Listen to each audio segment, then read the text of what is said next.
Now, in this video, I don't want to simply regurgitate, repeat or reiterate anything that has already been said. I want to use my time to make talking points in which I feel have been lacking thus far in the YouTube space talking about this issue.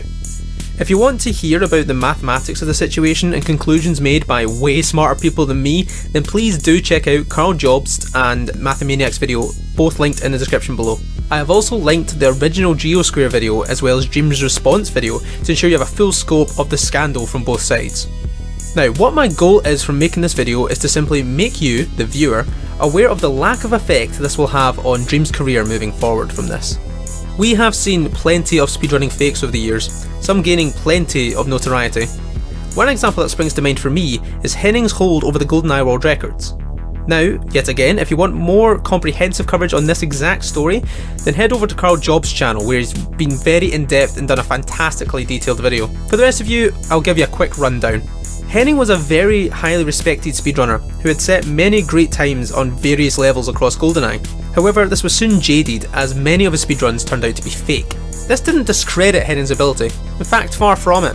It was the reason why his run stayed in the leaderboards years later, as no one would believe that once one run was proved to be fake, that the others were too. He was praised for his attitude in the community and admired from others, but eventually, the whole truth came out, and he was therefrom banned from posting any future runs. Henning was a speedrunner through and through. That's what he did with his time. Once that had crumbled and his reputation in that field tarnished, it was very difficult to recover from. But Dream is not just a speedrunner. He has gained his popularity, yes, from Minecraft, but from different angles such as let's plays, tutorials, having fun with friends and even playing other games from time to time. Official speedrun attempts have only been a very recent endeavour for him, one which I'm sure won't be missed by the majority of his fans. Not only has he got verified world records under his belt in other categories, but his content escapes the scopes of being branded a speedrunner. His fans love him for his technical skill with the game and the entertaining aspects of his content, not his leaderboard position in 1.16. Henning had the same admiration, but that only went so far as speedrunning. It was his only contribution to his fans. That's why people liked him. Hence, I honestly don't think Dream will follow the same fate. The internet also has an incredibly short memory span, it seems, when it comes to drama and cancel culture. It's seemingly weeks between Twitter doxing you and going for blood, to then complete ignorance to anything which just transpired. For an example that I can name, Keemstar would be a fantastic one. He's a very controversial individual who has made many mistakes over his time on the internet. Time and time again we have seen YouTubers of various sizes criticise what he has done and how he's behaved in front of his large audience over the years, and less seemingly gets done about it in terms of consequences and repercussions. That's old news is now the term that gets thrown around nowadays as some sort of defence for someone's actions, simply because they haven't done it within the last 24 hours. That is a flawed skew to view stories.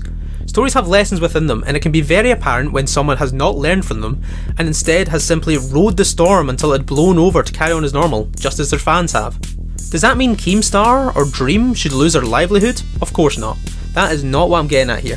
What I'm trying to say is that maybe people should try and see the bigger picture. This is not about a single instance. This is about continually and knowingly lying to your impressionable audience repeatedly.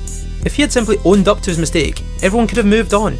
He could have learned from his lesson, and then he could no longer cheat in future speedrun attempts, if he even wishes to pursue them in the future. But instead, his retaliation to all criticism has been subpar at best.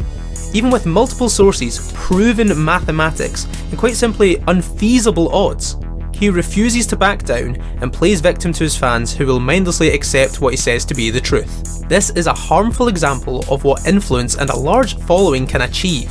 You can simply do what you want, no matter the implication, and get away with it. He could say no more on the subject.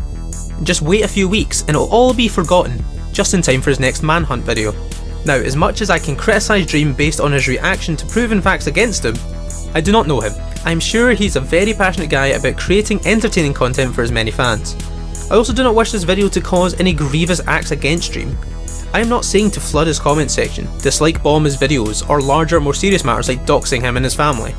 Now, I did see this, and I hope him and the rest of his family are safe. No one should have their privacy invaded like that, by anyone for any reason. Thankfully, on what I read up on it, it was an old leak apparently, by a quote-unquote bored piece of garbage on the internet that is completely unrelated to these matters.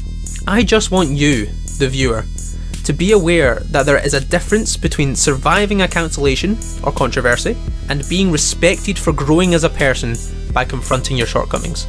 Now I hope you enjoyed the video, guys. This is not to flame Dream, this is not to hate on him, it's just something that I feel is important to remember when there's a large scale situation like this. Because this is a perfect opportunity for Dream to show his young impressionable audience how to conduct yourself when you come to with a controversy and how to confront your own shortfalls. Now I know this is a short video compared to the other videos we made of the subject, but no one's been saying this exact thing, so I thought it'd be useful to contribute that. Anyway, I hope you enjoyed the video. Thanks for watching.